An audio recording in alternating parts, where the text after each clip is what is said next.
I'm Dennis Johnson from Melville House. I don't even know what phase of the lockdown we're in anymore here in New York City. My stoop is about as far as I'm willing to go from my apartment. But I do know my business is still closed, and so is a hell of a lot of the independent book business. So I'm still calling up colleagues and friends, trying to find out how they're doing and seeing if they have any ideas I can steal. It's week 10 of the lockdown here in New York City, and today I'm speaking with somebody not in New York City, starting with Alana Wilcox, who's the editorial director of Coach House Books, and Kyle Buckley, who is the manager of Type Books. So in other words, we're speaking to one of Canada's greatest indie bookstores and one of Canada's greatest indie publishers, both of them located in Toronto. In fact, I think Kyle is in the basement of his bookstore. So welcome, both of you. Thank you for speaking with me today. Alana, I want to start with you.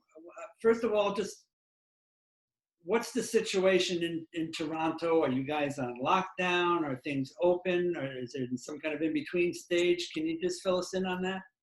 Yeah, we've been locked down about the same amount of time that you have in New York. Although we haven't been hit nearly as hard as New York has. We've been pretty lucky here in Toronto. So everyone's working at home. Officially, we're allowed to reopen the publishing company tomorrow, but they haven't really offered anything in the way of guidance on how to do that in a way that's safe. So certainly we're not going to be back in the office in any meaningful way until the coast is a little bit more clear. Mm-hmm. So working at home. Okay. And what is it like for the bookstore, Kyle? What's it like being on lockdown? How has that impacted your business? Well, it's completely changed. It's both completely changed things and what's the opposite of changed things? Left things the same. I mean, there's no one in the store, obviously. So the only way, and we don't have an online presence. So the only way that we have to sell books is when we've been selling books over the phone, and we've been offering a curbside pickup, or we've been doing delivery in the West End of Toronto. So not having customers in the bookstore, that's just sort of kind of changes everything. But then I guess what I meant by there's a lot or what it doesn't change is the fact that, I mean, I think that we're really lucky that we've built a really great kind of, we've built great relationships with our community, and we've got, I think, a really, we've got a community of readers, and people who want to buy books who we've still been able to connect with. We've just had to do it in different ways. Well, and you've been doing a bang up job on Instagram, Kyle. I've recently, I've tried to, it's like a second career for me, sort of like making videos on Instagram, pretending I'm on the shopping network. Well, how deep in, walk me through it. So the lockdown started, you don't really sell online. How long was it before you kind of got your feet and were able to, start doing curbside or whatever you did first? Thankfully, it happened pretty quickly because I mean, it's, I guess just thanks to social media, we were able, and the fact that everyone was, paying attention to sort of, okay, what's happening all around us, what's happening to our city, what's happening in our neighborhood, what's happening, even of course, just all around the world. So people were, I think, trying to find out what was happening. And as soon as we put word out, as soon as we closed, we put word out on through social media that we would still be doing whatever we could to sell books to people over the phone. And that we would facilitate either a pickup here at the store or we would do everything we could to deliver to the West End of Toronto. So we were able to sort of we were able to jump into that pretty quickly or pretty immediately, which also had some of its drawbacks because it was kind of hectic and lots of stuff kind of got lost in the shuffle. But we did everything we could just to sort of maintain our connection to our neighborhood and to our customers and community. Did you have a pretty big or active social media before this? Not in the same way. I mean, we certainly had a social media presence, but in particular, Instagram has become just a huge way of selling things. Yeah. Just or even just a way of just keeping in touch with, like, it's sort of like just keeping in touch with our community or with our customers, just letting them know we're here, and almost like dropping in and saying hi, like nightly, if you post a video or some pictures or whatever it is. Alana, tell me about what happened to Coach House when this all started. Well, we went home from work on a Friday, and on Sunday they said, don't go back. So no one had anything that they needed or anything like that. So we immediately started working from home, tried to get people the things they needed, a computer, files, access to the server, all of that from a distance. And we've been just soldiering on like that. We were initially having staff meetings every morning, and then I think that my coworkers got sick of talking to me every day. So now we meet twice a week, and proceed with doing all the things that we have to do, plus a whole bunch more. I sneak into the office once a week or so and grab the mail, and sometimes the intern goes in, and we've been doing a lot of sales on our website, just try to keep some cash moving in. So we do go in and ship out some packages, but other than that, we're all working at home. And how is that working? Well, it's nice to be able to have a snack whenever you want. So, it's hard. It's hard to focus with, regular home life all around you. It's hard to manage the tremendous uncertainty. Will we have anything to go back to? What's going to happen to our industry as we watch the supply chain kind of, unravel in front of us? And it's just a different kind of concentrating when you've got that anxiety kind of at the back of your head all the time. Not to mention dealing with, there's a lot of very distraught authors, understandably, and that's, taking up a lot of time, a lot of work to try and talk with the other people, involved in the industry, how we're going to manage this in a way that works for everyone, maintaining those relationships and trying to figure out what to do. Have you had to postpone any books, or have you published during the lockdown? We had 4 books that were pubbing in April, so those came out, and we just promoted them online very differently than how we would have if we'd been able to do events. We had one event at least booked at Type and things like that. And we had a couple of other spring books that were slightly later going to the press. We have a printing press in our building, so we actually print our books on site. And so we didn't quite get them all done before the lockdown started. There's a pile of, there's a half a book sort of printed in stacks in the middle of the press room floor, gathering dust. Wow. So those titles we had to push back because we just don't have the books. But they're all ready to go. They're going to be printing starting this week. The press people are going to go in one at a time and slowly ramp up the printing again. So we should have them soon, but we did have to delay those ones. What about further out? Have you had to make adjustments to the scheduling of upcoming books?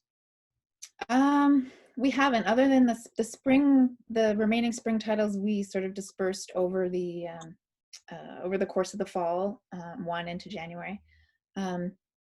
But fall, we're leaving where it is. It was a slightly smaller season for us anyway. We'd planned that because of the election.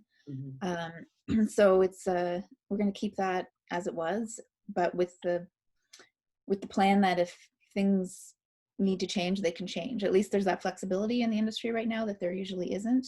People are understanding if you have to move a pub date. Yeah. Yes. We so hope we keep afterward.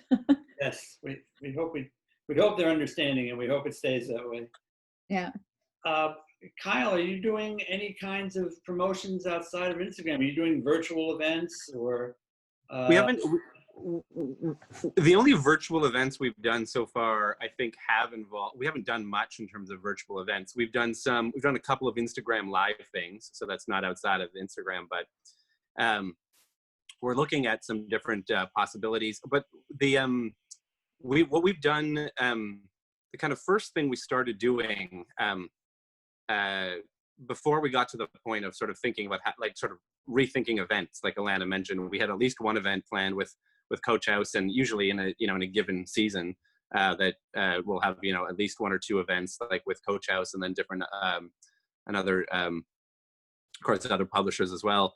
So before we started thinking about sort of how to substitute for events and things like that, we started thinking about how do we substitute just for kind of regular shopping experiences. So the first promotion we started doing, which has been a big kind of a big success for us, and even if I dare say it, a little bit of fun, is we started doing like a mystery bag program. Yeah. So people just either just call us or send an email and just give us some basic sort of parameters, some likes or dislikes, or some recently read books, and then for $100 we just put together we kind of shop for them, as if we're just making recommendations, but we're allowed to be much more forceful because they're taking the books that you choose anyway. So it's a little bit like you get to say, look, I think you should really try reading these, and that's been a lot of fun. How's that work? Do you get a lot of feedback about that? Yeah, it's worked very well so far. Like it's I think in general, like the surprise, like the kind of mystery surprise element of it is just a little bit of like old-fashioned fun. You just sort of like you don't know what you're getting, and it's rare that you can, even if you're just, it's great to give as a gift to someone, but even if it's for yourself, it's rare that you could give yourself a gift that can surprise you a little bit. Good point. Good point. So that's been a lot of fun, and sometimes it works on a slightly different level too, where regular customers of ours or customers that we know very well will call in and just say, you kind of know what I like, so anything that you think that has been, that is recent, or just that you think is going to be sort of up my alley, that'd be great, and put that together for me. And that's when things like, of course, like our relationships with our customers come into like, just really useful, but also our relationship with publishers like Coach House, because one of the recent Coach House books, like the Lisa Robertson novel, The Baudelaire Fractal. Well, that was the kind of book that we sort of knew right away. She's a big favorite writer of mine, and we knew right away we would sell like lots of that book to people, and I was really excited to sell lots of that book to people. And the time frame we had to sell it kind of got cut short in a sense because everything closed. But this was a way to keep doing like something like that. I was like, well, I already have in mind a whole bunch of people I'd love to recommend this book in particular to. So this is kind of my chance. Yeah. Have you seen sales grow, fall, remain level? What have you seen since the start of the lockdown? We have, for the most part, seen sales. Now we have 3 stores, and I'm only sort of seeing sort of directly what goes on right here at our Queen Street store. And I at least here at our Queen Street store, we have seen sales, for the most part, stay the same. Which is not to say that everything has continued on as normal, because it's been a whole lot of extra work.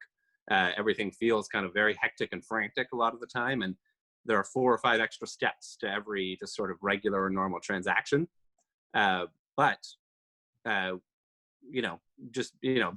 sort of with the steps we've taken and just kind of by hustling a bit, we have been able to keep sales, at least for now, pretty much equal to, like, pretty much on par.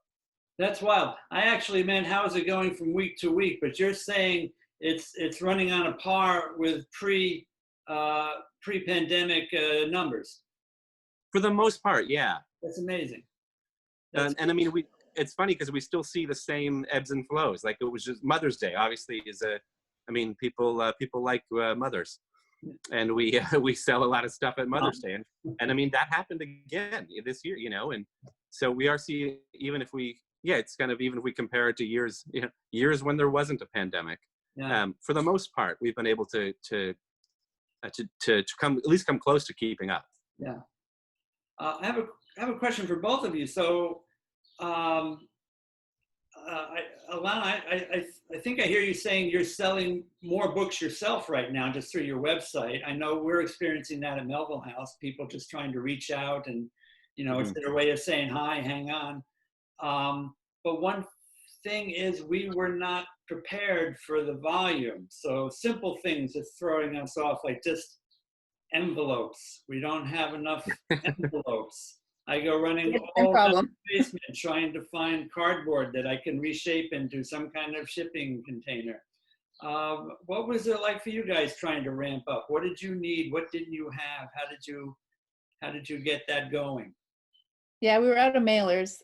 We've had stuff delivered to my house, and then I bring it in because there's nobody at the coach house to wait Right. for drop-offs.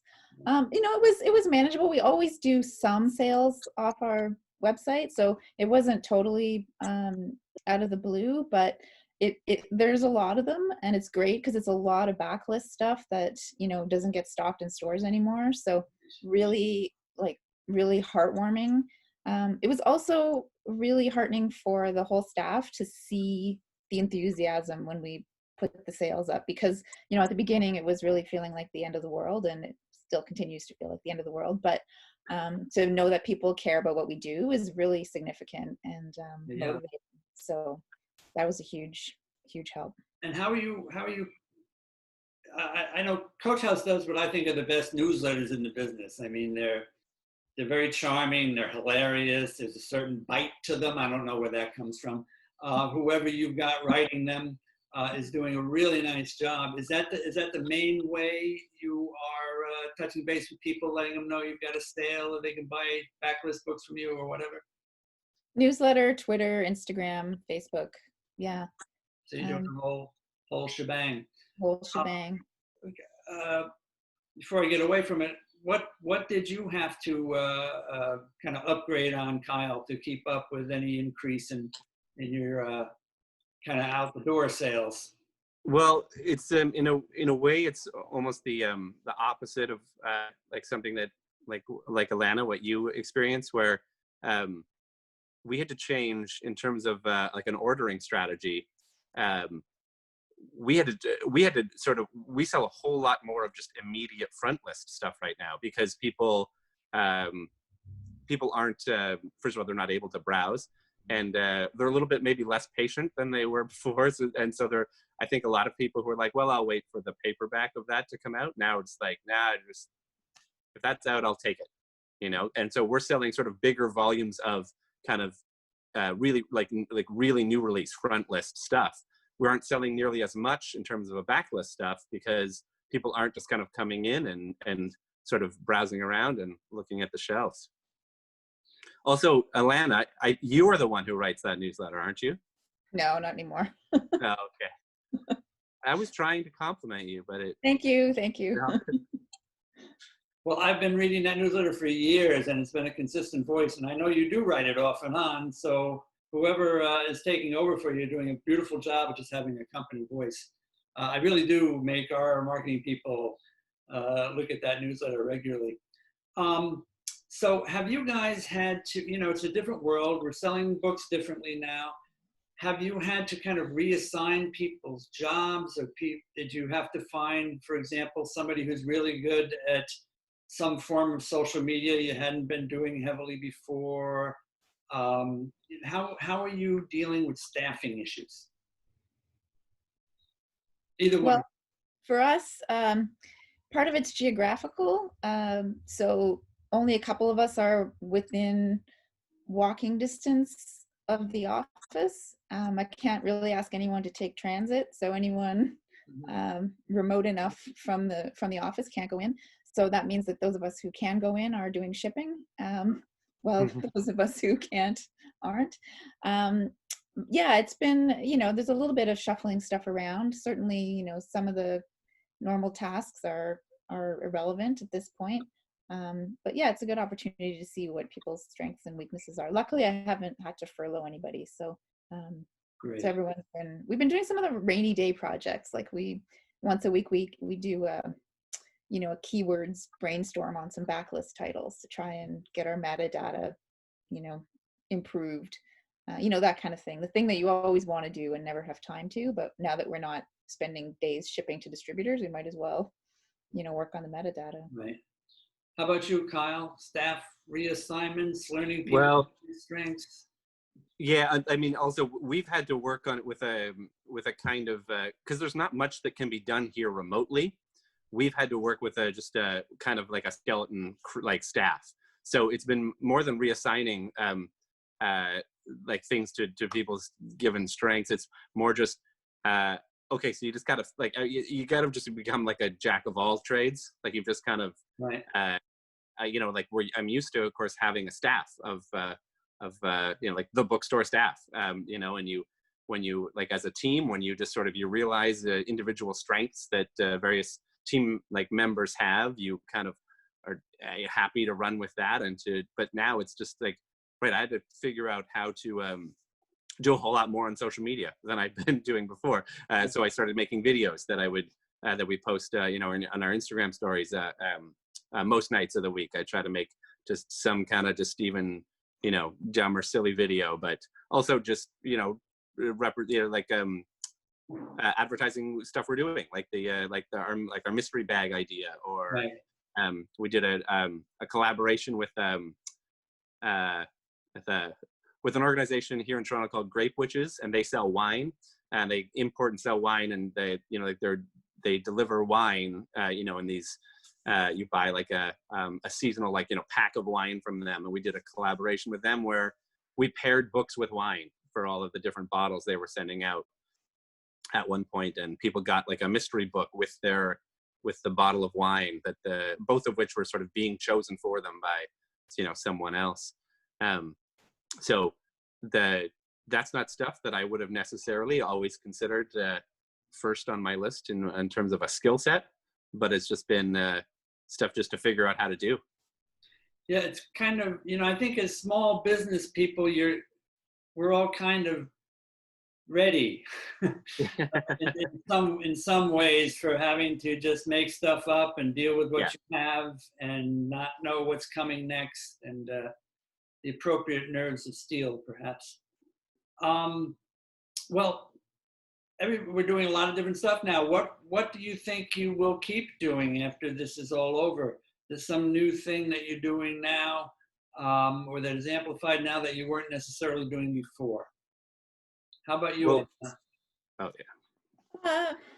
You know, I've been really heartened to see Amazon's market share drop, you know, pretty significantly. Yes. And I like to make sure that as we return to whatever normal might be, that we will continue to support every effort to keep that downward momentum moving. So, you know, working more closely with Type or with, you know, other indie bookstores.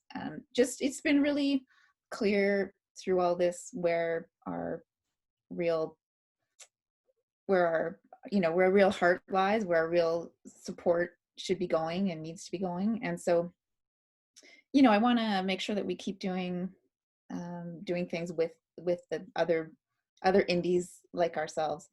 I'd also, you know, it's been interesting to see that you don't have to physically be in a place to promote a book anymore. You know, we spend a lot of time and money on author touring, and maybe we don't have to do quite so much of that. Maybe there's a way of bringing people from all over the world together on the internet, and it's a little bit weird, but now that we're all used to it, maybe it's possible to carry that on going forward. Yeah, you make a good point about Amazon, by the way. It's really true. Prime isn't what it used to be. I know some of our top. Did you say subprime?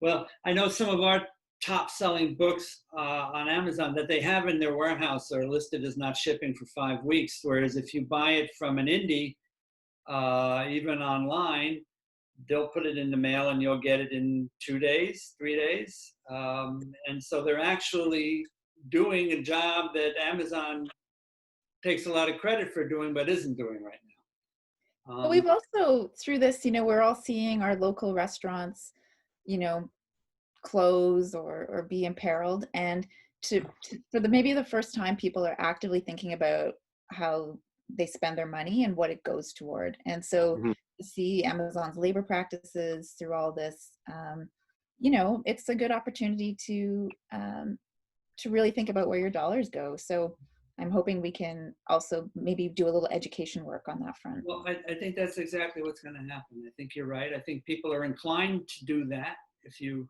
give them a little nudge. And if they in fact see that wellness service is just as good, they may be forever converts. Kyle, what are you going to take into the future from the situation? As is frequently the case, I want to, second and completely agree with everything Alana just said. But I think that we've had we've had success with our our mystery bag program, something like that. We're just we've had success also just like having just more fun with things like our Instagram feeds for our 3 stores, and I think partly what happened, not to pretend that there's a silver lining to the pandemic, but I mean, one of the kind of nicer things that has happened is that it just, we're forced to take some risks, to do some things that maybe we'd thought about doing before, but had never really, pulled the trigger on. So we were forced to kind of take some risks, and which I think has been really positive and been a lot of fun. So the kinds of things that are just like the really simple things that have worked for us during the pandemic, like just being, even more engaged on social media than we were before, and being engaged in such a way as to really sort of use our own personalities sort of really directly in our social media, because we're not able to interact personally with our customers or our community anymore. So we can put our personalities right into our social media output, and we can our things like our mystery bag shopping is that's a program we actually want to keep doing regardless. It can sort of become almost like a mystery book, like a mystery book club we can carry on doing in the future, or even just keep our mystery bag program kind of running as it is, which is, I think, a lot, it's been a lot of fun for people when they're shopping for someone's birthdays or Mother's Day or Father's Day or whatever is the case. So I think there's been lots of stuff, even sort of smaller specific stuff that we're able to take a look at and be like, yeah, we want to keep doing that. And a lot of that, came from having to take some risks, because we had to sort of make some decisions like really quickly and really immediately on the fly. Right. Well, is there an opening date, an end to the lockdown on schedule now, or? Well, Alana mentioned earlier that this tomorrow deadline, that I guess it was late last, and Alana might know a little bit more about this than me, but it's like late last week it was announced by the province of Ontario that a whole bunch of things are going to be allowed to reopen, and it's and the date they're allowed to reopen is Tuesday. So that's that. And Alana was saying, Alana, you were saying that you're not about to just reopen your office just right away until there are some guidelines and until you feel like enough sort of thought and preparation has been put into things. And we sort of feel the same way. We're not opening our doors tomorrow. Right. We're keeping going with right now. We're keeping going with everything we've been doing, our curbside pickup and our delivery, and we're preparing to open. And we anticipate that will be at some point fairly soon. But yeah, we've got to figure out what that will mean. Right. Keeping a limit to the number of people that are in the store at the same time, like a pretty severe limit to the number of people who are in the store at the same time. Things like that. And also find a way to, how do we do that and keep up with the rest of the business that we've been generating all this time? Like, how do we have customers in the store and still, be answering the phones all of the time and selling books over the phone? Right. Well, I wish you both a lot of luck getting through this. It seems like you're getting through with flying colors so far. Kyle, how was your first Zoom conversation? I would like to say it's been fairly. It was a lot less stressful than I thought it was going to be. I think this is a comfortable. You're really tired, though, right? Yeah, my arm is getting tired because I'm just on my phone. Yeah. It's because I was working all day. I'm here in the store hustling. I understand. I understand completely. I'm going to let you get back to it, but thank you both so much. Good luck. Please stay Dennis. safe, and we'll talk again soon. Yeah, thanks All right. very much, Dennis. Thanks a lot.